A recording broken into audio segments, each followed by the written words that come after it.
ومن يطع الله والرسول ومن يطع الله والرسول فأولئك مع الذين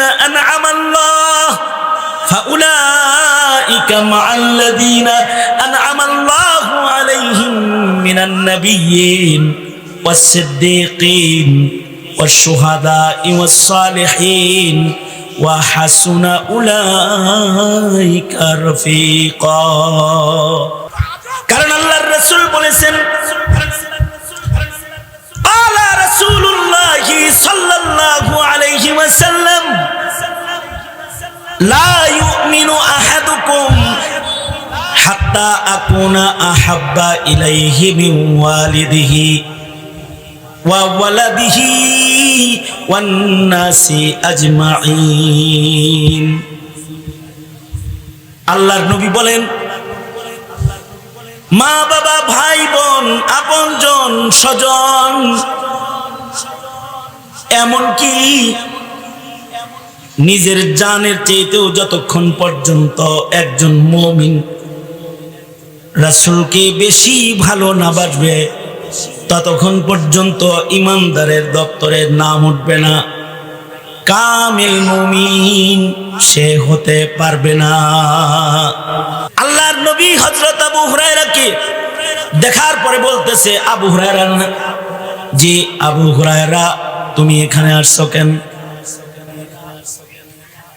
শরীর দিয়ে ভিজা এমনি আইলা কেন? কয় আল্লাহর নবী আপনি মসজিদে নাই, আমি পাগল হয়ে গেছি, খুঁজে পাই না আপনারে।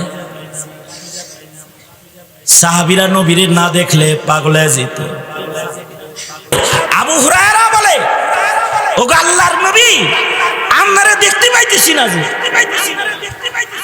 আপনারে না দেখা আমি আবু হুরায়রা পাগল হয়ে গেছি, বাগানের গেট খুঁজে পাই না, যেখান দিয়া পানি বাইর হয় ড্রেন দিয়া হামাগুড়ি দিয়া ভিতরে ঢুকছে। আল্লাহর রাসূল আবু হুরায়রাকে বলে এই আবু হুরায়রা এই যে আমার জুতা নাও। কয় নবীজি আমি খালি আহি নাই, আপনারে না পায়া কিন্তু গোটা মদিনা আপনার খোঁজে বাইর হয়ে গেছে। সাহাবীরা দলে দলে আপনারে খোঁজার লেগে দৌড়াইতেছে, আসতেছে। আল্লাহর রাসূল বলে আবু হুরায়রা এই যে আমার পায়ের জুতাটা লও, আমার জুতা সবাই চেনে, আমার এই জুতা লইয়া যাও তাড়াতাড়ি আমার আশেক উম্মত গুলারে বলো মান ক্বালা লা ইলাহা ইল্লাল্লাহ দাখালাল জান্নাহ। আমার উম্মত গুলাকে খুশ খবর শোনায় দাও, যারা মুখে বলবে লা ইলাহা ইল্লাল্লাহ মুহাম্মাদুর রাসূলুল্লাহ, এটা বলার সাথে সাথে তারা জান্নাতি হয়ে যাবে। খবরটা যে আমি তোমারে বলছি সাক্ষী হিসেবে দলিল হিসেবে আমার পায়ের নালাইন জুতা তোমাকে দিয়ে দিলাম। জুতা হাতে লয়ে বলবা এই যে কেবল নবীর কাছ থেকে আসলাম, রাসূল বলেছেন হে কালিমাওয়ালারা যারা তোমরা পড়েছো লা ইলাহা ইল্লাল্লাহ তোমরা সব আল্লাহর জান্নাতি। আল্লাহু আকবার, জোরে করে বলেন। আবু হুরায়রা তো এমন সুন্দর খবর পাইছে আর জুতা দিছে আল্লাহর রাসূল দলিল হিসেবে। জুতা দুইটা হাতে নিয়ে দিছে এক দৌড়ে গেটের কাছে গেছে, সবাইরে খবরটা দেওয়ার জন্য যাইতেছে। জান্নাতে খবর, এই কালেমাওয়ালারা ডরাইস না, সব জান্নাতে যাবি, রাসূল বলছে আমাকে তোদের জানাইতে বলছে এই যে নবীর জুতা, এটা বলার লিগা দিছে দৌড়। হযরত আবু হুরায়রা গেটের কাছাকাছি যাইতেই দেখে দৌড়ায়া পাহলোয়ান উমর বাগানে ঢুকতাছে। সর্বপ্রথম সাক্ষাৎ উমরের সাথে। এই আবু হুরায়রা কই যাও? কয় নবী একটা খবর দিছে, এই যে দেখেন না নবীর জুতা আছে হাতে। খবরটা নবীর উম্মত করে বলবার লেগে যাইতেছে। তাড়াতাড়ি এই খবরটা নবীর উম্মতদেরকে পৌঁছাইতে হবে। আল্লাহর রাসূল বলেছেন যাও যাও আমার উম্মতকে খবর দাও কালেমাওয়ালারা জান্নাতে যাবে। হযরত ওমর, মুহাদ্দাস হযরত ওমর, হযরত ওমরের হৃদয়ের ভেতরেও আল্লাহর কথা ইলকা হয়। হযরত ওমর আবু হুরায়রার সামনে দাঁড়ায় কয়, নবীর জুতা তোর হাতে থাকলে কি আমি তোরে যাইতে দিব না? এই কথা আমি তোকে বলতে দিব না।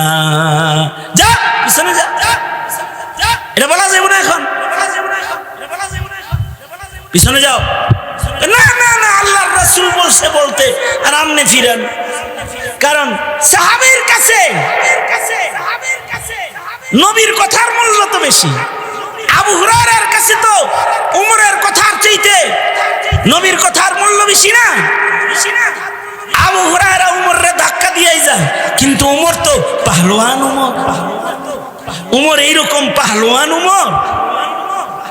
নবী হিজরতের পরে সাহাবীরা গোপনে রাতের আধারে হিজরত করছে। পাহলোয়ান উমর গোটা মক্কাকে চ্যালেঞ্জ করে কোমরের তরবারিটা বাইর করে কয়, যাইতাছি নবীর কাছে, কোন মায়ের পুত যদি থাহস আয়া পর, বউরে বিধবা করতে চাইলে সামনে খাড়া কল্লা ফালাইয়া দিমু।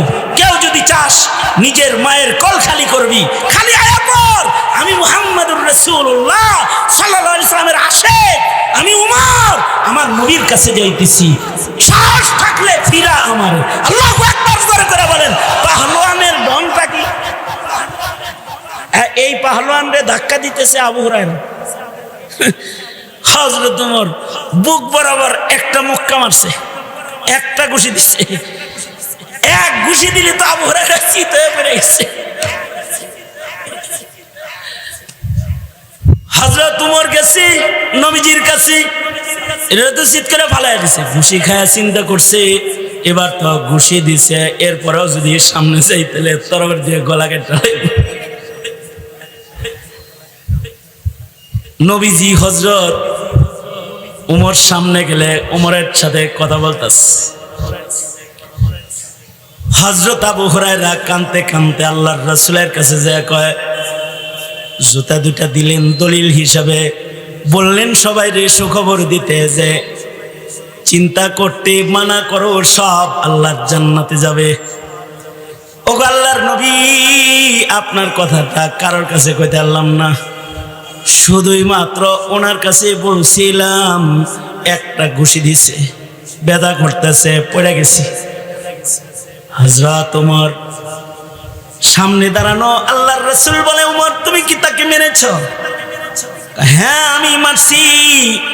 আপনার এই কথাটা জজবায় জুতলে ওরে সবার কাছে বলতে কইছে কে? মদিনায় যত ইমানদার আছে সব ইমানদাররা শক্ত ইমানদার না।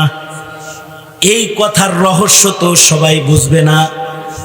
ও যদি আপনার জুতা হাতে লইয়া সবার কাছে এ খবর বইলা দেয়, তাহলে যারা কিছু নামাজ রোজা করে এটি কালমা পইরা নামাজ ছাইরা ঘরে বইয়া থাকবো কালেমা লইয়া, মানুষদের আমলের ভেতরে সমস্যা হয়ে যাবে।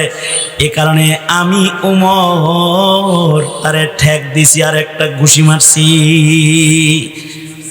আল্লাহর রাসূল বলে, উমর তো ঠিকই বলছে। আল্লাহু আকবার, আরো আস্তে করে বলেন, আরেকটু আস্তে করে বলেন। আল্লাহর রাসূল বলতেছে উমর ঠিক বলেছে, তো এই কথা এখন বললে তো সমস্যা আছে।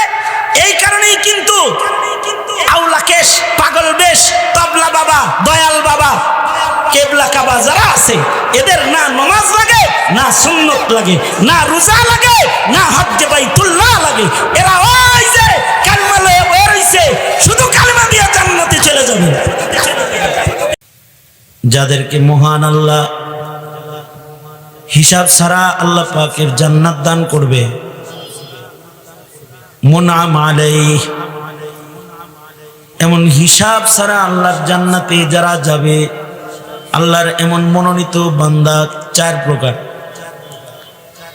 1 নাম্বার প্রকার হলো এই পৃথিবীতে আল্লাহ তাআলা যাদেরকে নবী হিসেবে প্রেরণ করেছিলেন, এরা সবাই আল্লাহর পছন্দের বান্দা, মনোনীত বিনা হিসাব জান্নাতি বান্দার 1 নাম্বার কাফেলা।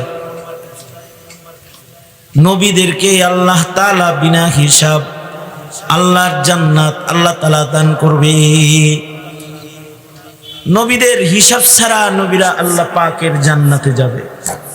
এরা পুরস্কার প্রাপ্ত আল্লাহর বিনা হিসাব জান্নাতি বান্দার 1 নাম্বার গ্রুপ।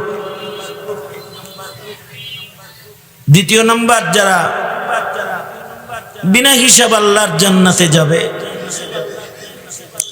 তারা হলো সিদ্দিকিন। নবী হওয়া সম্ভব নয়, কিন্তু সিদ্দিক হওয়ার দরওয়াজা কিয়ামত পর্যন্ত খোলা থাকবে। জমিনে কিছু মানুষ সিদ্দিক হয়েই যাবে, যাদের ভেতরে সিদ্দিক গোলামদের গুণ পাওয়া যাবে। এদেরকেও আল্লাহ তাআলা বিনা হিসাব জান্নাতি হিসেবে আসমানে এদের নাম লিখে নেবে। নবী হওয়ার সুযোগ নেই, কিন্তু সিদ্দিক হওয়ার সুযোগ আছে। আল্লাহর রাসূল বলেন, আমি শেষ নবী, কিয়ামত পর্যন্ত আর কোন নবীর আগমন ঘটবে। এই আমার সাথে কথা বলেন, কিয়ামত পর্যন্ত আর কোন নবীর আগমন ঘটবে না। কিয়ামত পর্যন্ত আর কোন নবী আসবে না। পৃথিবীতে কেউ নবী হতেও পারবে না। কেউ যদি কাদিয়ানির মতো মিথ্যা নবীর দাবিদার হয়, সে কাফের। সে কি জোরে বলে? কাফের। কারণ নবী হওয়ার সুযোগ নেই, তবে সিদ্দিক হওয়ার সুযোগ আছে। সিদ্দিকের দরওয়াজা আল্লাহ তাআলা বন্ধ করেন নাই। আল্লাহর বান্দারা মুজাহাদা করলে সিদ্দিক হয়ে যাবে। কেউ যদি সিদ্দিক হইতে চায়, সিদ্দিকের কিছু সিমটম, কিছু আলামত, এগুলো জানা থাকলে সিদ্দিক হওয়ার মেহনত করা যায়। সিদ্দিক তারা হইতে পারবে যাদের ভেতর বাহির এক রকম হয়ে যাবে। ওয়াসিদ্দিকুল্লাযী লা ইউখালিফু যাহিরুহু আন বাতিনি। আল্লাহ পাকের কাছে ওই সকল বান্দাগুলা সিদ্দিক বান্দা যাদের ভেতর বাহির রং এক, বাহিরও ভালো ভেতরও ভালো, বাহ্যিক ভাবেও দেখতে যেমন, তার কলবটাও ওরকম স্বচ্ছ। তার ভেতর বাহিরের রঙের ভেতরে কোনো তফাৎ নাই। কিছু মানুষ আছে দেখলে মনে হয় আব্দুল কাদের জিলানী। সমাজের যত পেশ আছে এগুলো ঘুরে ঘুরে লাগে। আপনাদের এলাকায় এরকম নাই অবশ্য, আমরা আমাদের এলাকায় বদনাম করছি। দেখলে মনে হয় বুজুর্গ, আসমান থেকে নাজিল হইছে একেবারে, এরকম বুজুর্গ দেখতে শুনতে লাগে। কিন্তু এর কথা এর কাছে কয়, এর বদনাম কয়ে বেড়ায়। বসে বসে বসে বসে যত কুবুদ্ধি আছে এগুলো দিতে থাকে। গোপনে গোপনে কলবের ভেতরে ভিন্ন রং। উপরে দেখা যায় ভালো, বাংলায় বলে উপরে ফিটফাট, কিন্তু ভেতরে সদরঘাট। যদি ভেতর আর বাহিরকে একরকম কেউ না করতে পারে, তাহলে সে সিদ্দিক হইতে পারবে না। বাহিরেও ভালো ভেতরেও ভালো। কতজনে হিজাব পড়লো, তসবিহ হাতে নিল, বাহিরে ভালো, দেখলে মনে হয় কোরআন শরীফ লয়ে বয়ে থাকে, ডেলি নফল নামাজ পড়ে, কিন্তু ইসলামকে জমিন থেকে মিটায় দেওয়ার চক্রান্ত ভেতরে লালন পালন করে। কিন্তু সিদ্দিক যদি কেউ হতে চায়, তাহলে তার ভেতরেও যেমন বাইরেও। ওয়াসিদ্দিকুল্লাযী লা ইউখালিফু যাহিরুহু আন বাতিনি। তারা আল্লাহর কাছে সিদ্দিক। সিদ্দিক গোলাম হলো তারা যাদের ভেতর বাহিরের রং একরকম, তাদের বাইরেও যেমন ভালো, ভিতরেও এরকম ভালো। বাহিরে ভালো কিন্তু ভিতরে খারাপ, এরা হলো মুনাফিক। আর মুনাফিকরা কাফেরের চাইতে খারাপ। কাফের জমিনের মুসলমানের জন্য যতটা ক্ষতিকর তার চাইতে মুনাফিক বেশি ক্ষতিকর।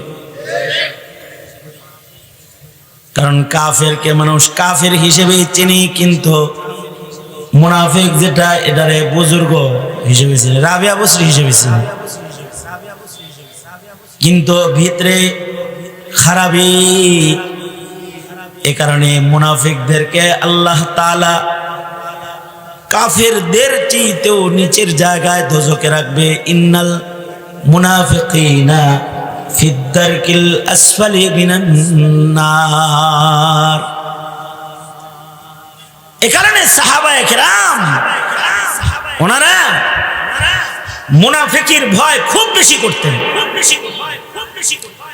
কই আবু বকর, কই উমর, কি শান ওনাগো! আবু বকর উমরের শান কি উম্মতের ভেতরে? উম্মতে মুহাম্মাদির সব এক জায়গায় করলেও একটা আবু বকর একটা উমর হবে না। একজন আবু বকরের মূল্য সারা দুনিয়ার সব উম্মত মিলাও দেওয়া সম্ভব না। যত নবীর উম্মত আছে সব উম্মত একদিকে রাখলেও আবু বকরকে একদিকে রাখলে একটা আবু বকরের মূল্য হবে না। আল্লাহু আকবার, জোরে করে বলেন। দুনিয়ার সব নবী এক জায়গায় রাখলে একজন নবী মুহাম্মদুর রাসূলুল্লাহ সাল্লাল্লাহু আলাইহি ওয়াসাল্লামের মূল্য যেমন হবে না, দুনিয়ার সব নবীর সব উম্মত একদিকে রাখলে আবু বকর আরেক দিকে রাখলে আবু বকরের মূল্য হবে। এই কারণে আবু বকরকে আল্লাহর জান্নাতের 8 দরওয়াজা ডাকবে। আল্লাহর জান্নাতের 8 দরওয়াজা থেকে হযরত আবু বকরকে জান্নাতে আহ্বান করা হবে।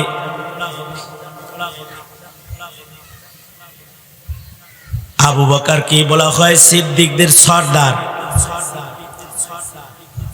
আবু বকর হলেন সিদ্দিকে আকবর, বড় সিদ্দিক। আমার নবী যেমন সাইয়্যিদুল মুরসালিন, আমার নবী হলেন মুরসালিনদের সর্দার, আর আবু বকর হলেন সিদ্দিকদের সর্দার।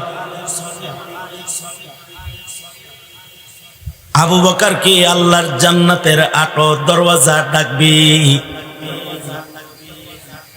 সারা দুনিয়ার সব উম্মত একত্রিত করলে একটা আবু বকর হবে না। আরে সারা দুনিয়ার সব উম্মত একত্রিত করলে একটা উমরও হবে না।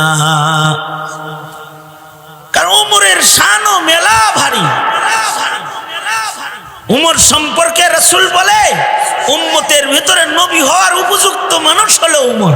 আল্লাহু আকবার, জোরে করে বলেন। এই উম্মতের ভেতরে নবী হওয়ার উপযুক্ত মানুষ উমর।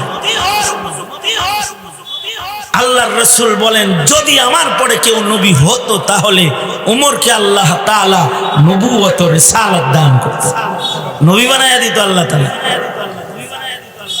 قال رسول الله صلى الله عليه وسلم لو كان بعدي نبي لكان عمر। আল্লাহর রাসূল বলেন হে আমার উম্মতেরা, আমি নবীর পরে কিয়ামত পর্যন্ত আর কোন নবী নাই, কিন্তু আমার পরে কাউকে যদি মহান আল্লাহ নবুয়ত দিতেন তাহলে উমরকে আল্লাহ তাআলা নবী বানাইতেন।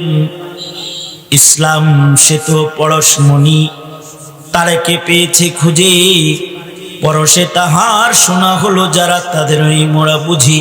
বলেছেন হযরত রাসূল শেষ পয়গম্বর, আমার পরে যদি নবী হতো কেউ হতো ঠিক সে উমর। যে নবী হওয়ার উপযুক্ত তার উপমা কি, তার মূল্য কি উম্মত দেওয়া হয়? সারা উম্মতে মুহাম্মাদি একত্রিত করলেও একটা ওমর হবে না। এ কারণেই ওমরের নেকিও অনেক বেশি, ওমরের কলবও ভালো, আমলও ভালো, উপরও ভালো, ভেতরও ভালো।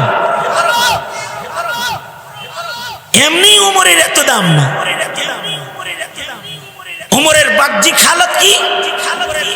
বাহ্যিক হালত হলো নিজে তো ওমর নবীর খেলাফ, সুন্নতের খেলাফ জীবনে একটা কাম জীবনে কোনোদিন করেনি, একটাও না। কেউ যদি ওমরের সামনে নবীর খেলাফ এক জাররা কোনো কিছু করছে, ওমর ওইটা বরদাস্ত করে নাই। এ কারণেই ওমরকে বলা হয় ফারুক বাইনাল হক ওয়াল বাতিল। যেদিন হযরত ওমর ইন্তেকাল করতেছে, রূহ বাইর হয়ে যাইতেছে হযরত ওমর, দুশমনের ছুরির আঘাতে খাদ্য থলি কেটে গেছে, মুখ দিয়ে যা দেয় কাটা জায়গা দিয়ে তা বাইর হয়ে যায়, শরীরে পেটে পচন ধরে গেছে, এবার মৃত্যুর জন্য ইন্তজার করতেছে ওমর। মরণের অপেক্ষায় যখন অপেক্ষমান, হযরত ওমরকে সান্ত্বনা দিতে চতুর্দিক থেকে একজনকে রাহে আয়া হযরত ওমরকে কেউ বলে, আপনি কত সৌভাগ্যবান, আপনি আশারায়ে মুবাশশারাদের একজন, আপনি ইসলামের ইতিহাসের এক স্মরণীয় খলিফা, আধা জাহানের খলিফাতুল মুসলিমিন। আপনি তো ইসলামের ইতিহাসে বদরি যারা সাহাবী যাদের নাম নিয়ে দোয়া করলে দোয়া কবুল হয়, আপনি তাদের একজন। আপনি আল্লাহর রাসূল সাল্লাল্লাহু আলাইহি ওয়াসাল্লামের শ্বশুর, হাবিবে কিবরিয়া হলো আপনার মেয়ের জামাতা। কতই না শান আল্লাহ তাআলা আপনাকে দান করেছে। আপনার কি কোনো চিন্তা আছে? আপনি তো মরতেছেন না, আপনি তো জান্নাতে যেতেছেন। কারণ ওমরের শানের তো অভাব নাই। ওমরের শান হলো এমন যে হযরত ওমর, ওনার কলবের হালত ছিল এরকম, ওমরকে আল্লাহর রাসূল বলেছেন মুহাদ্দিসি ওমর। আল্লাহর রাসূল বলেন ওমর হলো আমার মুহাদ্দিস। মুহাদ্দিস কাকে বলে? মুহাদ্দিস বলা হয় যারা হাদিস পড়ায় তাদেরকে।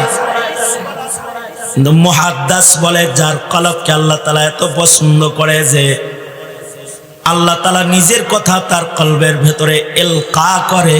আল্লাহু আকবার বলেন। মানে আল্লাহ তাআলা আল্লাহর নিজের কথা যার কলবের ভেতরে ঢালে তাকে বলা হয় মুহাদ্দিস। তার মানে রাসূল বলেন আমার ওমর হলো মুহাদ্দিস।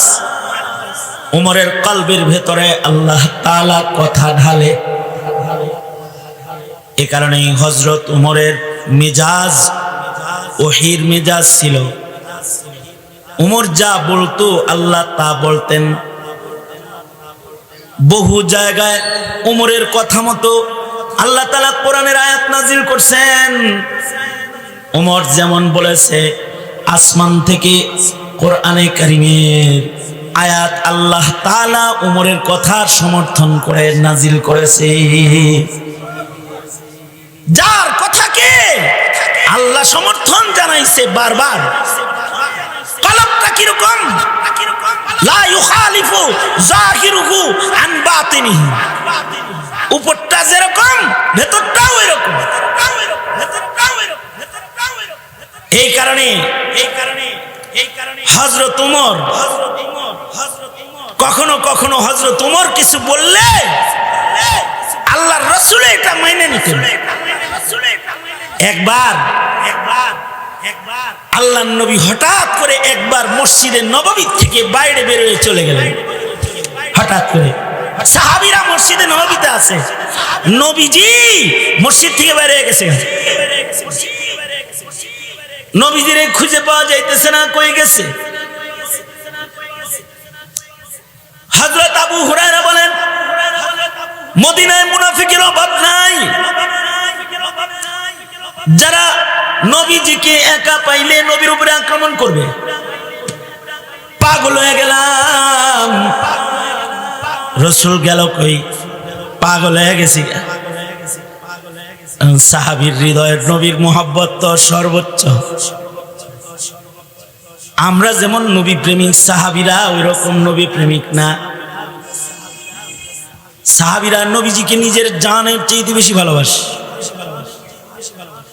আমরা নবীজিকে কেমন ভালোবাসি মহান আল্লাহ জানেন।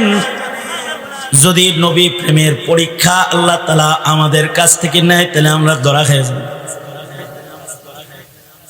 বউরে খুশি করতে যায় নবীরে নারাজ করছে, সন্তান খুশি করতে যায় রাসূল নারাজ করেছে, নেতা খুশি করতে যায় নবীরে নারাজ করছে, দল খুশি করতে যায় নবীকে নারাজ করেছে। দাদাগিরি আমেরিকা আর ভারতরে খুশি করতে যায় আল্লাহ আল্লাহর রাসূলের নারাজ করছে। ঠিক আসতে বললেন কেন? আরো জোরে আওয়াজ করে বলেন, ঠিক না? ঠিক জোরে বলেন।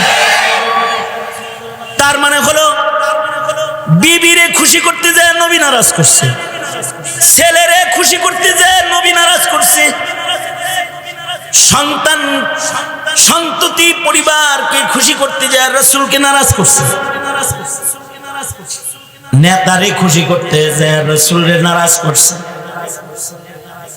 এমন মুসলমান কালেমাওয়ালার সংখ্যা এখন কি কম না অনেক বেশি? এই স্বীকার করতে সমস্যা কি? জোরে আওয়াজ করে বলেন, কম না বেশি?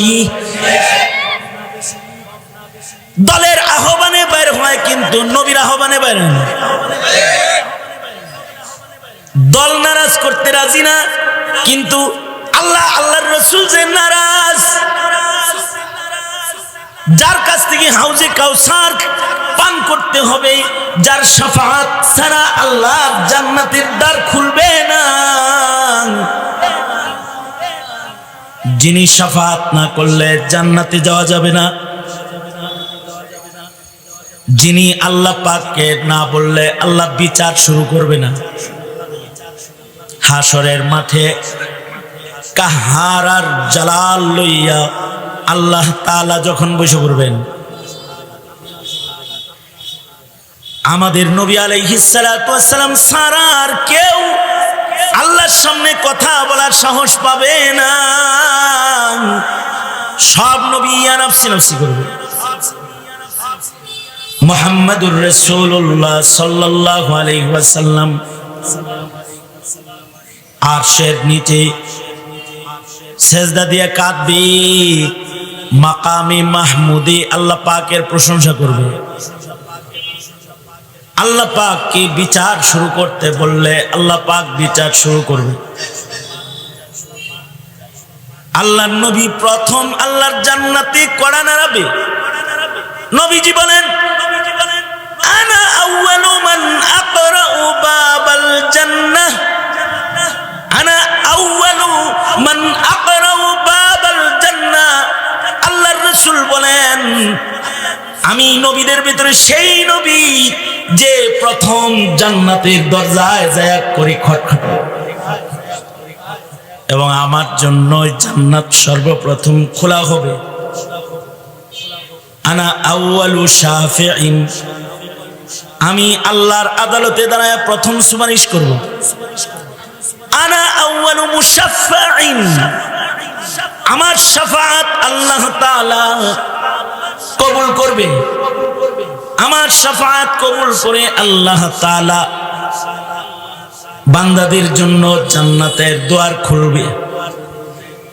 যে নবীর শাফাআত লয়ে জান্নাতে যাব, নবীর লগে খাতির আছে না নাই ওইটা খেয়াল করার টাইম নাই। দলের সাথে খাতির আছে, নেতার লগে খাতির আছে, বউয়ের লগে খাতির আছে, ছেলের লগে খাতির আছে, খালি খাতির নাই নবীর লগে। নবীর সাথে খাতির নাই বিধায় 17 কোটি মুসলমানের দেশে নবীর দুশ্মনরা মাথা ওঠানোর সাহস পায়।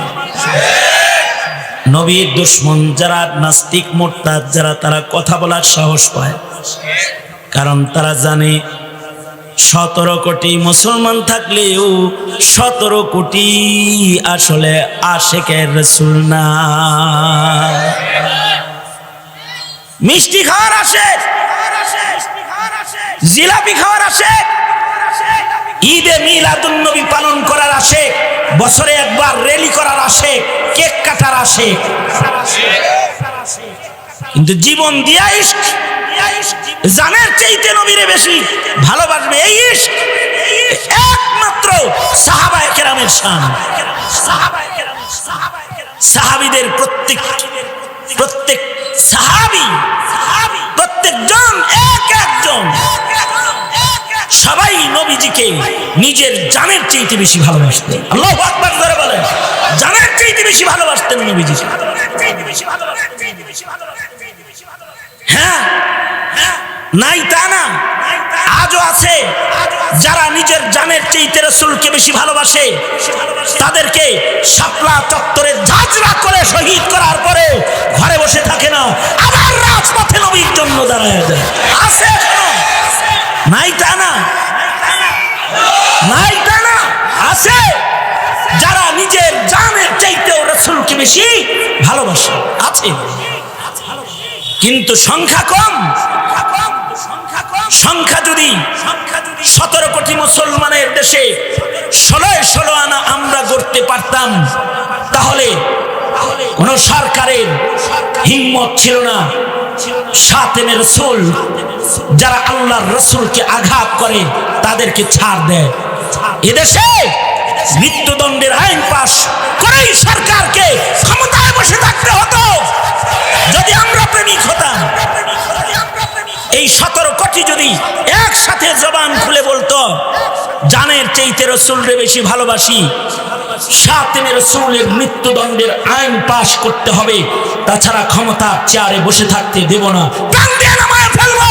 আমরা নামানো জানি, আমরা তো নামানো জানি, কিন্তু আমরা ইমানের এই জায়গায় দাঁড়িয়ে এই কথাটা বলা জানি। আমাদের ছাত্র জনতা এই দেশের জগদ্দল পাথরকে 24 ঘন্টার নোটিশ 40 মিনিটের ভিতরে নামায় আনছে। 40 মিনিট আগেও জানে না যে তাকে দেশ ছাড়তে হবে, পালায়ে চলে যেতে হবে, উড়ে যেতে হবে। 24 ঘন্টা 40 মিনিট আগেও জানা ছিল।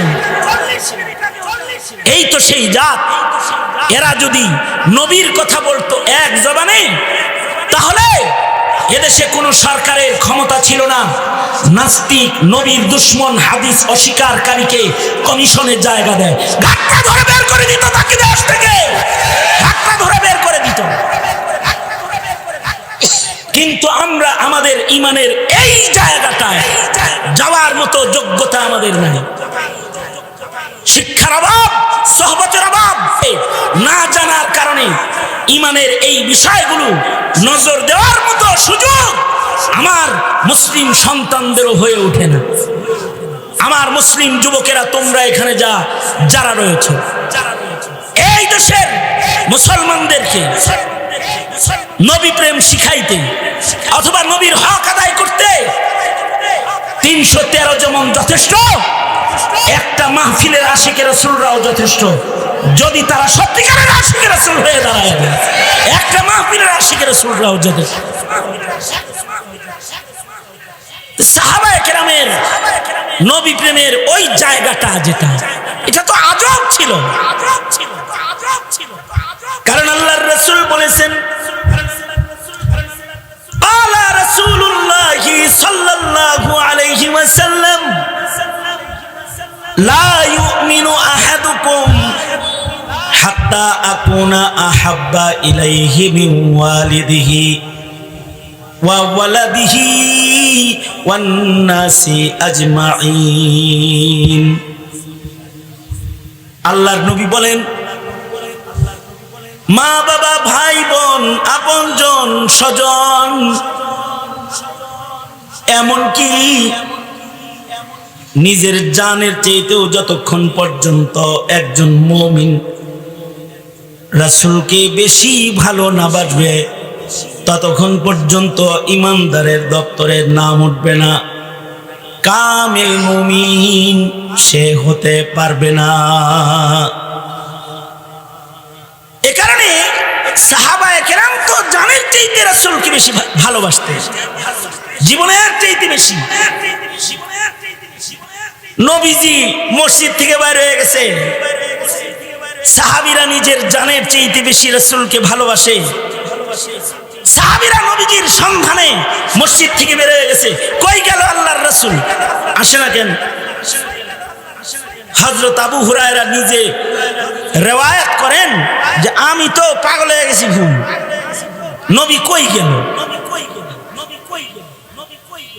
হযরত আবু হুরায়রা বলেন আমি যাইতে যাইতে যাইতে যাইতে নবীজি যেই বাগানে গেছে সেই বাগান পর্যন্ত পৌঁছে গেছে। এক খেজুরের বাগানে আল্লাহর রাসূল যায় বসছেন, বসে আছেন। আমি নবী যেই বাগানে আছে এই বাগান পর্যন্ত চলে গেছি, কিন্তু বাগানের গেট খুঁজে পাইতেছি না। কিন্তু আমি নবীর কাছে যাওয়ার জন্য এতটাই পেরেশান যে বাগানের পানি বাগানের বাউন্ডারির দেয়ালের নিচ দিয়ে প্রবাহিত হওয়ার যে ড্রেন, নবীর কাছে তাড়াতাড়ি পৌঁছার জন্য পাগল হইয়া আমি হামাগুড়ি দিয়া ওয়ালের নিচ দিয়া ড্রেনের ভেতর দিয়া আল্লাহর রাসূলের কাছে পৌঁছে গেছি। আল্লাহর নবী হযরত আবু হুরায়রাকে দেখার পরে বলতেছে, আবু হুরায়রা, জি আবু হুরায়রা তুমি এখানে আসছো কেন? শরীর দিয়ে ভিজা এমনি আইলা কেন? কয় আল্লাহর নবী আপনি মসজিদে নাই, আমি পাগল হয়ে গেছি, খুঁজে পাই না আপনারে। সাহাবীরা নবীরে না দেখলে পাগল হয়ে যেত। রাসূল দেখা, নবীকে দেখার জন্য সাহাবীরা এত পাগল ছিল। এক সাহাবী তো আল্লাহর রাসূলের ইন্তেকালের খবর কানে আসার সাথে সাথে হাত তুলে আল্লাহকে বলে, ওগো আল্লাহ, যেই চোখ দিয়া রাসূল দেখা যাবে না অমন চোখ আমার লাগবে না। যেদিন আল্লাহর রাসূল ইন্তেকাল করলেন, আব্দুল্লাহ বিন যায়েদ বিন আব্দে রব্বিহি সাহাবী খেজুরের বাগানে কাজ করতেছেন। রাস্তা দিয়া কে যেন বলে যায়, রাসূল নাই রে, আল্লাহর নবীর ইন্তেকাল হয়ে গেছে। কথাটা শোনার সাথে সাথে আব্দুল্লাহ বিন যায়েদ বিন আব্দে রব্বিহি সাহাবী দুইটা হাত তুলে আল্লাহকে বলতেছে, ওগো আল্লাহ, এই যে আমি চোখ বন্ধ করলাম, আল্লাহ গো তুমি আমার দৃষ্টি শক্তিটা লইয়া যাও। ওগো আল্লাহ, তুমি আমাকে অন্ধ বানায়া দাও, কারণ যে চোখ দিয়া রাসূল দেখা যাবে না এমন চোখ দিয়া সন্তান বিবি দুনিয়ার আর কাউরে আমি দেখবার চাই না। যে চোখ দিয়া মুহাম্মাদুর রাসূলুল্লাহ সাল্লাল্লাহু আলাইহি ওয়াসাল্লামের জিয়ারত হবে না, এই চোখ দিয়া দুনিয়ার আর কোনো মাখলুকের জিয়ারত আমি করতে চাই না। আল্লাহ, আমার চোখ তুমি অন্ধ বানায় দাও। এমন ভাবে দোয়া করছে যে আল্লাহ তাআলা দোয়া ফেরত দিতে শরম পাইছে, সাথে সাথে চোখ অন্ধ বানায় গেছে, সাথে সাথে দুটো চোখ অন্ধ হয়ে গেছে। कैसा प्यार আল্লাহর রাসূলের সাথে কেমন মোহাব্বত, ভালোবাসা। নবীরে দেখার জন্য কতটা পেরেশান, আর না দেখার বেদনা কতটা, এইরকম বেদনা। আমার দেশের মুমিন যুবক, কিশোর, আবাল, বৃদ্ধ, বনিতা আলেম দেখার লেগে পাগল হয়। যারা গণতন্ত্রের রাজনীতি করে ওরা তো বুঝে ঘোড়ার ডিম। ওরা মনে করে কি এইগুলা মনে হয় মৌলবীরা ভোট দিতে যায়, আর মৌলবীরা মনে হয় এবারে বৈশা ভোট চায়। মগা বিষয়টা তা না। এরা নবী প্রেমিক তো, রসুল দেখো না তো, দেখতে পারে না। যন্ত্রণা উঠা গেলে নবীর নায়েব দেখার জন্য হাজির হয়ে যায়, নায়েবে নবী দেখতে হাজির হয়ে যায়। এটা একটা নবী প্রেম। সাহাবী বলে, আবু হুরায়রা বলে, ওগো আল্লাহর নবী, আপনারে দেখতে পাইতেছি না যে, আপনারে না দেখা আমি আবু হুরায়রা পাগল হয়ে গেছি। বাগানের গেট খুঁজা পাই না, যেখান দিয়া পানি বাইর হয় ড্রেন দিয়া হামাগুড়ি দিয়া ভিতরে ঢুকছে। আল্লাহর রাসূল আবু হুরায়রাকে বলে, এই আবু হুরায়রা, এই যে আমার জুতা নাও। কয় নবীজি আমি খালি আহি নাই, আপনারে না পায়া কিন্তু গোটা মদিনা আপনার খোঁজে বাইর হয়ে গেছে। সাহাবীরা দলে দলে আপনারে খোঁজার লেগে দৌড়াইতেছে, আসতেছে। আল্লাহর রাসূল বলে, আবু হুরায়রা, এই যে আমার পায়ের জুতাটা লও। আমার জুতা সবাই চিনে, আমার এই জুতা লইয়া যাও তাড়াতাড়ি আমার আশেক উম্মত গুলারে বলো, মান ক্বালা লা ইলাহা ইল্লাল্লাহ দাখালাল জান্নাহ। আমার উম্মত গুলাকে খুশ খবর শোনায় দাও, যারা মুখে বলবে লা ইলাহা ইল্লাল্লাহ মুহাম্মাদুর রাসূলুল্লাহ, এটা বলার সাথে সাথে তারা জান্নাতি হয়ে যাবে। খবরটা যে আমি তোমারে বলছি সাক্ষী হিসেবে, দলিল হিসেবে আমার পায়ের নালাইন জুতা তোমাকে দিয়ে দিলাম। জুতা হাতে লয়ে বলবা, এই যে কেবল নবীর কাছ থেকে আসলাম, রাসূল বলেছেন, হে কালিমাওয়ালারা, যারা তোমরা পড়েছো লা ইলাহা ইল্লাল্লাহ, তোমরা সব আল্লাহর জান্নাতি। আল্লাহু আকবার, জোরে করে বলেন। আবু হুরায়রা তো এমন সুন্দর খবর পাইছে, আর জুতা দিছে আল্লাহর রাসূল দলিল হিসেবে। জুতা দুইটা হাতে নিয়ে দিছে এক দৌড়ে গেটের কাছে গেছে, সবাইরে খবরটা দেওয়ার জন্য যাইতেছে। জান্নাতে খবর, এই কালেমাওয়ালারা ডরাইস না, সব জান্নাতে যাবি, রাসূল বলছে, আমাকে তোদের জানাইতে বলছে। এই যে নবীর জুতা, এটা বলার লিগা দিছে দৌড়। হযরত আবু হুরায়রা গেটের কাছাকাছি যাইতেই দেখে দৌড়ায়া পাহলোয়ান উমর বাগানে ঢুকতাছে। সর্বপ্রথম সাক্ষাৎ উমরের সাথে। এই আবু হুরায়রা, কই যাও কই যাও? কয় নবী একটা খবর দিছে, এই যে দেখেন না নবীর জুতা আছে হাতে। খবরটা নবীর উম্মত করে বলবার লেগে যাইতেছে। তাড়াতাড়ি এই খবরটা নবীর উম্মতদেরকে পৌঁছাইতে হবে। আল্লাহর রাসূল বলেছেন, যাও যাও আমার উম্মতকে খবর দাও, কালেমাওয়ালারা জান্নাতে যাবে। হযরত উমর, মুহাদ্দাস হযরত উমরের হৃদয়ের ভেতরেও আল্লাহর কথা ইলকা হয়। হযরত উমর আবু হুরায়রার সামনে দাঁড়ায় কয়, নবীর জুতা তোর হাতে থাকলে কি আমি তোরে যাইতে দিব না? এই কথা আমি তোকে বলতে দিব না। যা পিছনে যা, এটা বলা যাবে না এখন, পিছনে যাও। না না না, আল্লাহর রাসূল বলছে বলতে, আর আমনে ফিরেন। কারণ সাহাবীর কাছে নবীর কথার মূল্য তো বেশি। আবু হুরায়রার কাছে তো উমরের কথার চাইতে নবীর কথার মূল্য বেশি না। আবু হুরায়রা উমরে ধাক্কা দিয়েই যায়, কিন্তু উমর তো পাহলোয়ান উমর এইরকম পাহলোয়ান উমর। নবী হিজরতের পরে সাহাবীরা গোপনে রাতের আধারে হিজরত করছে।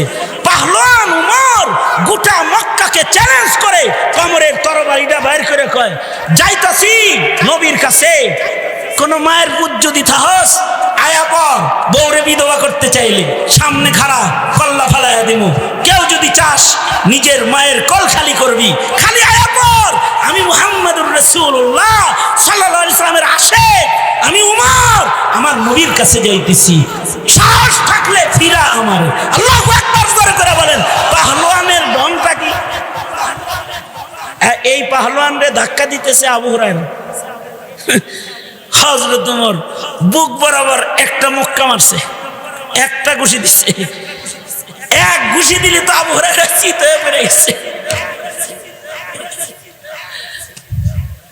হযরত ওমর গেছি নবীজির কাছে, এটা তো চিৎ করে ফালাইয়া দিছে। ঘুষি খায়া চিন্তা করছে এবার তো ঘুষি দিছে, এরপরেও যদি সামনে যাই তাহলে তরবারি দিয়ে গলা কেটে নবীজি হযরত উমর সামনে গেলে উমরের সাথে কথা বলতাস। হযরত আবু হুরায়রা কানতে কানতে আল্লাহর রাসূলের কাছে যায় কয়, জুতা দুটা দিলেন দলিল হিসাবে, বললেন সবাই রে সুখবর দিতে যে চিন্তা করতে মানা করো, সব আল্লাহর জান্নাতে যাবে। ও আল্লাহর নবী, আপনার কথাটা কারোর কাছে কইতে পারলাম না, শুধুই মাত্র ওনার কাছে বলছিলাম, একটা ঘুষি দিছে, ব্যথা করতেছে, পড়ে গেছি। হযরত ওমর সামনে দাঁড়ানো আল্লাহর রাসূল বলে, ওমর তুমি কি তাকে মেরেছো? হ্যাঁ আমি মারছি। আপনার এই কথাটা জজবায় জুতলে ওরে সবার কাছে বলতে কইছে কে? মদিনায় যত ইমানদার আছে সব ইমানদাররা শক্ত ইমানদার না। এই কথার রহস্য তো সবাই বুঝবে না। ও যদি আপনার জুতা হাতে লইয়া সবার কাছে এ খবর বইলা দেয়, তাহলে যারা কিছু নামাজ রোজা করে এটি কালমা পইরা নামাজ ছাইরা ঘরে বইয়া থাকবো কালেমা লইয়া, মানুষদের আমলের ভেতরে সমস্যা হয়ে যাবে। এ কারণে আমি উমর তারে ঠেক দিছি আর একটা ঘুষি মারছি। আল্লাহর রাসূল বলে, উমর তো ঠিকই বলছে। আল্লাহু আকবার, আরো আস্তে করে বলেন, আর একটু আস্তে করে বলেন। আল্লাহর রাসূল বলতেছে উমর ঠিক বলেছে, তো এই কথা এখন বললে তো সমস্যা আছে। এই কারণেই কিন্তু আউলা কেশ, পাগল বেশ, তবলা বাবা, দয়াল বাবা, কেবলা কাবা যারা আছে, এদের না নামাজ লাগে, না সুন্নত লাগে, না রোজা লাগে, না হজ্জে বাইতুল্লাহ লাগে। এরা ওই যে কালেমা লয়ে বয়ে রইছে, শুধু কালেমা দিয়ে জান্নাতে চলে যাবে।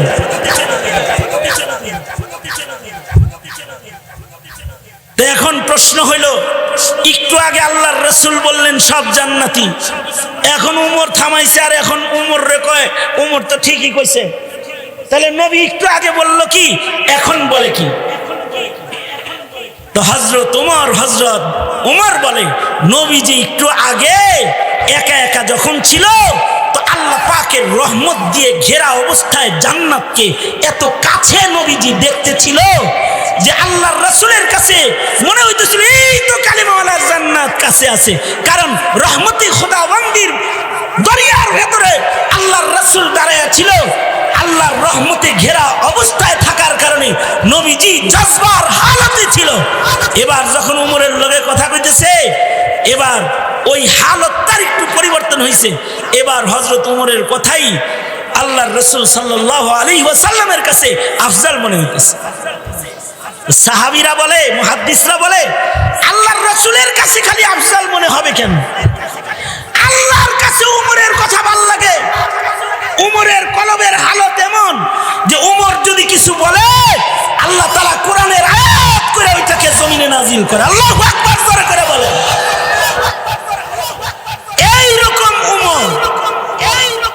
এইরকম উমরের দাম তো সারা দুনিয়ার সব মুমিন দেয়া হবে না। কিন্তু বাবা, এই উমরও আল্লাহর রাসূলের কাছে যায় বলে, না ফাকা উমর। আবু বকরের মতো মানুষ, যে আবু বকরকে আল্লাহর জান্নাতের আটো দরওয়াজা ডাকবে, এই আবু বকর রাসূলের কাছে যায় বলে, না ফাকা আবু বকর। ও আল্লাহর নবী, আবু বকর মুনাফিক হয়ে গেছে। আবু বকর উমর বলে আমিও মুনাফিক হয়ে গেছি। কয় কেমনে বুঝলা? কয় যে হানজালা কয় যে আপনার সামনে থাকলে যেরকম ইমানের জজবাটা থাকে, আপনার বাইরে বউ বাচ্চার কাছে গেলে জজবাটা ওরকম থাকে না। তাহলে বোঝা যায় ভেতরে গন্ডগোল আছে। সামনে একরকম লাগে আর একটু আড়াল হইলে আর এক রকম লাগে। হুজুরের কাছে আইলে মনে হয় দাঁড়িয়ে রাখি, 5 ওয়াক্ত নামাজ পড়ি, বেবিরে বোরকা পড়াই। আজকে ওয়াজ থেকে যাওয়ার সময় বোরকা কিনা লয়ে যাও, যাই কম পড়বি তো পড়বি, থাক আমার বাড়ি। আর যদি না পড়স তাহলে ওয়াজ শুনেছি বাপের বাড়ির জায়গা, এরকম একটা হালত লইয়া বাড়ি যাই। কিন্তু বাড়ি যায় বিবির গরম চোখ দেখার সাথে সাথে ভিন্ন মুরিদ হয়ে যায়, আর কথা বলার সাহস পায় না। এখানে তো ভালো ইমানটা হয়েছিল, কিন্তু ঘরে যাওয়ার পরে যে উল্টে গেল। হযরত আবু বকর আর উমর বলে, হানজালা বলে, ওগো আল্লাহর নবী, আপনার সামনে যেরকম থাকি বাদ গেলে পারে ভিন্ন রকম লাগে। এই কারণে মনে হয় হৃদয়ের রং তো পাল্টায়। এটা তো মুমিনের খাসিলত না, এটা তো কেমন কেমন যেন হয়ে গেল না। আল্লাহর রাসূল সাল্লাল্লাহু আলাইহি ওয়াসাল্লাম বলেন যে না উমর, ঈমান তো আছে ঠিকই, কিন্তু এই ঈমানটা যখন নবুয়তের ঈমানের কাছাকাছি চলে যায় তো ঈমানের ভেতরে তখন তরঙ্গ শুরু হয়ে যায়। আল্লাহু আকবার করে বলেন। এর মানে এই না যে ঈমান নাই। অর্থাৎ সাগরে জলোচ্ছ্বাসের আগেও পানি যা ছিল, জলোচ্ছ্বাসের পরেও পানি তা। পানি যখন ফুইলা 17 হাত উপরে উঠছে তখনও পানি যে কয় কেজি সাগরে ছিল, পানি যখন ঠান্ডা হয়েছে তখনও বয়ে রয়েছেন কে মিয়া, কথা কন না কে? তুই সব উঠাস কে? সাগরে পানি যা ছিল তাই আছে, কিন্তু কখনো কখনো সাগরের পানি ফুইলা 17 ফিট 200 ফিট উপরে উঠছে, কখনো কখনো আবার সাগর ঠান্ডা হয়েছে তো পানি নিচে নেমে গেছে। যখন বাতাস পানিকে ধাক্কা দিছে তখন ঠান্ডা সাগর গরম হয়ে উপরে উঠে গেছে। আবার বাতাস যখন একটু কমে গেছে তো পানি আবার জাগার পানি জাগায় চলে গেছে। ওমর, ঈমান তো আছে ঠিকই, কিন্তু নবুয়তের বাতাস যখন ঈমানের ভিতরে লাগছে তখন ঈমানের ভিতরে জোয়ার এসে গেছে। ঈমান তো আছে, এতক্ষণ জাগে নাই, মৌলবীর বয়ান শুনছে আর এবার কয় জিহাদ জিহাদ জিহাদ চাই, জিহাদ করে মরতে চাই, বলে না? হ্যাঁ, এই যে তরঙ্গ আসছে, এই তরঙ্গটা আসছে কেন? কোরআনের গরম বাতাসের কাছে যখন এসেছে তখন নিভৃত ঈমান জাগ্রত হয়ে গেছে। আল্লাহু আকবার করে বলেন। এই কারণে আল্লাহ বলে কুনু মাস সাদিকিন। আল্লাহর রাসূল বলে আবু বকর ওমর এটা মুনাফিকের আলামত না। মুমিনের হৃদয়ে ঈমান আছে, কখনো কখনো ঈমান বেড়ে যায়, কখনো কখনো আবার ঈমান কমই। নবীর কাছে আসলে ঈমান বাড়বে, এটাই স্বাভাবিক। বাতাস পেলে সাগরের পানি ফুলবে, এটাই স্বাভাবিক। এমন সাহাবী যাদের হৃদয়ের হালত এমন, তারাও নিজের ভেতরের কথা চিন্তা করছেন, না জানি আমাদের হৃদয়ে মুনাফিকি এসে গেল কিনা। কিন্তু আমরা এত বেখবর মুসলমান যে আমাদের 70 বছর 80 বছর 90 বছরের ভেতরে এই চিন্তা করার সময় আমাদের হয় না আমাদের ঈমান আছে ভেতরে, কি ঈমানের রং বাকি আছে নাকি নষ্ট হয়ে গেছে, এটা আমরা চিন্তা করারও টাইম পাই না। অথচ ওয়াসিদ্দিকুল্লাযী লা ইউখালিফু যাহিরুহু আন বাতিনিহি, আর সিদ্দিক হওয়ার দ্বিতীয় সিম্পটম হলো ওয়াসিদ্দিকুল্লাযী লা ইউখালিফু কাউলুহু আন ফিআলিহি, যারা সিদ্দিক তাদের কথা কাজ এক হবে।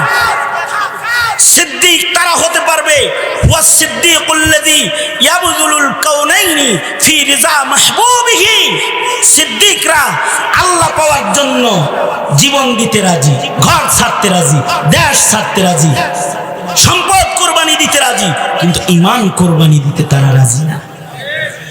তারা দুনিয়ার সব বিসর্জন দিতে জানে, কিন্তু ঈমান তারা বিসর্জন দিতে জানে না। যাদের হৃদয়ের হাল এরকম হয়ে যায় তাদের নাম সাধারণ মুমিনের দপ্তরে থাকে না, তাদের নাম সিদ্দিক মুমিনের দপ্তরে চলে যায়। আল্লাহু আকবার জোরে করে বলেন।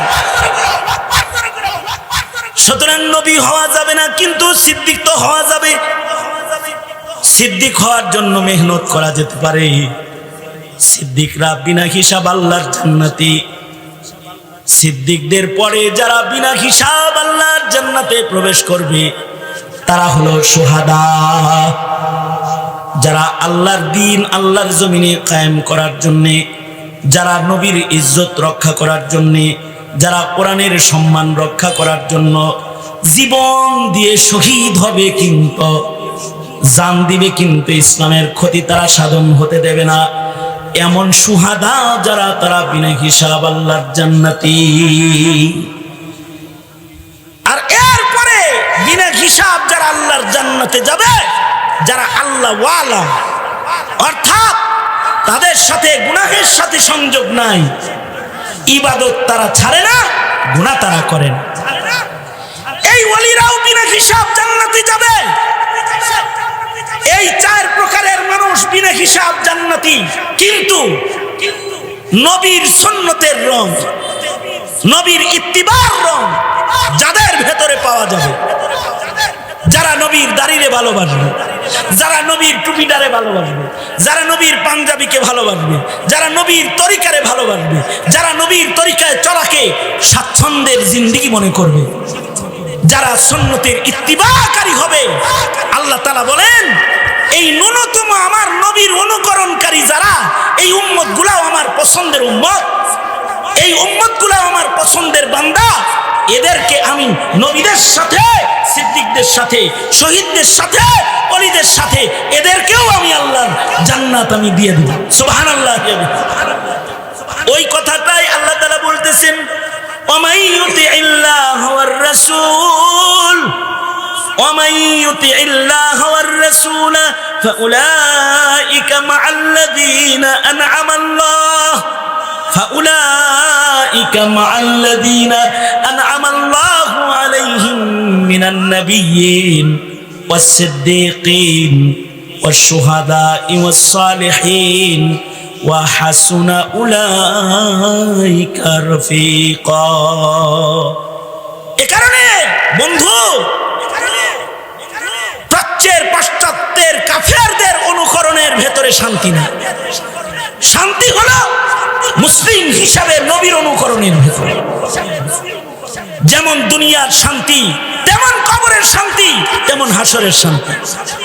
আজকের ইসলাহি মজলিস থেকে সকলের ওয়াদা হওয়া চাই, জীবনে একটা একটা করে সুন্নতকে যোগ করব, মাইনাস করব না। ইনশাআল্লাহ বলেন, আওয়াজ করে বলেন ইনশাআল্লাহ, জোরে করে বলেন।